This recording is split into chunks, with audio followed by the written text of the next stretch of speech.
Lee Dunahauer, Mr. Imagic. Today we're going to learn a very quick, simple fix to many images. Not all, but many. So let's see what we can do to fix things quick and easy and see what we can learn. Okay, here we are in an image. It's a cartoon, obviously. And the best way to do this is to work with the white point tool to fix the colors in this.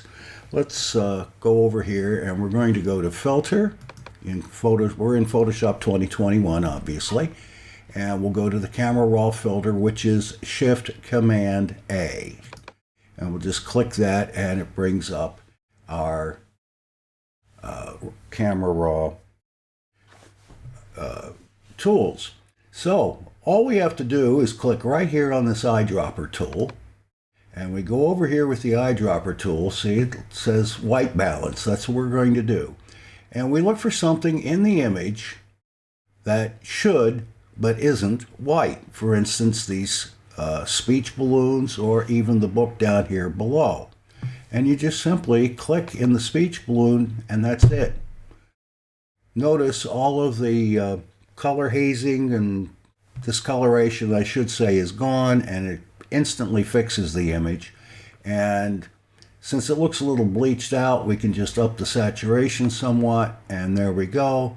And that's pretty close to what the artist drew in the cartoon in the first place. Now keep in mind, obviously this is not going to work on every image. It's only going to work on those where you have something white that should be white but isn't in the image, and that may be a little hard to do on a lot of old color prints from the 60s and the 70s and so forth, to find something that has that coloration that you saw here initially. So, but in images where you got something that's white and or should be white and is just kind of off-white, this is your friend, the white balance eyedropper tool. You just click in the white area and boom, it takes care of the color situation across the whole image.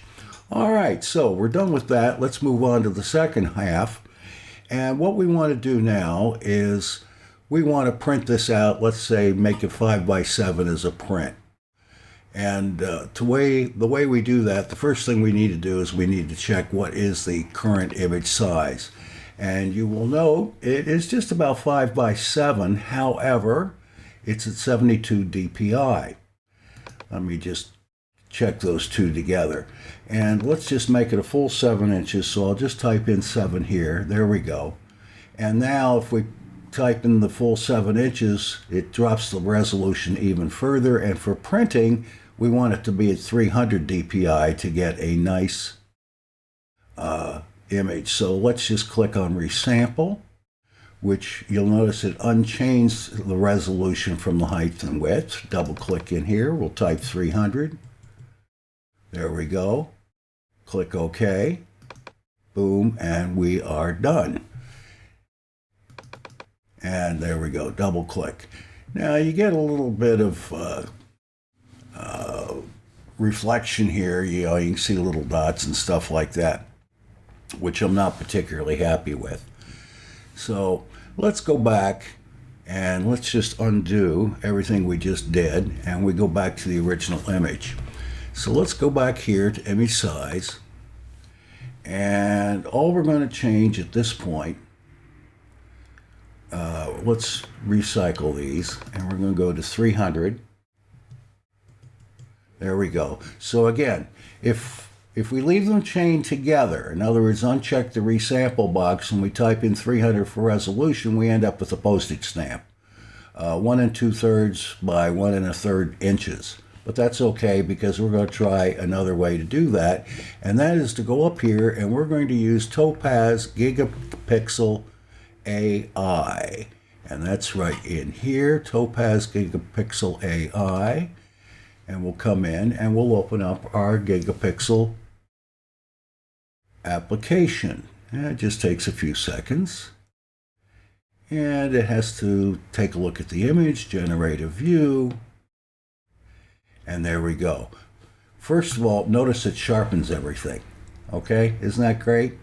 Second thing, okay, our original image, if you look down here in the left corner, was 398 by 500 pixels, and now it has doubled that size to 796 by 1000 pixels. And let's say we just really want to make it a lot bigger, and we can come up here, instead of making it twice the size, let's go for 4 times, and we have to wait for it to recalculate. We're starting to bring the crud back into the image. However, we're up to 1592 by 2000 pixels, and it doesn't look too bad, and we'll just hit apply, and we'll wait for it for a second. And there we go. And now we have a nice big image. Let's check our image size one more time. And it is 5 by 6 2/3. We'll call it 5 by 7. Actually, it's a little wider than the 5. But it's at 300. All right. So we started here, and we ended up with this. All right. So we sharpened it, we enlarged it, and we used the white point to correct the color in it. We're done. I told you this is going to be a quick video today. I hope you liked it. If you did, please hit the like button down below and subscribe to the channel if you haven't already, and you'll be notified the next time I post a new tutorial. Okay, that's it for today. Take care. You have a good one. Bye-bye.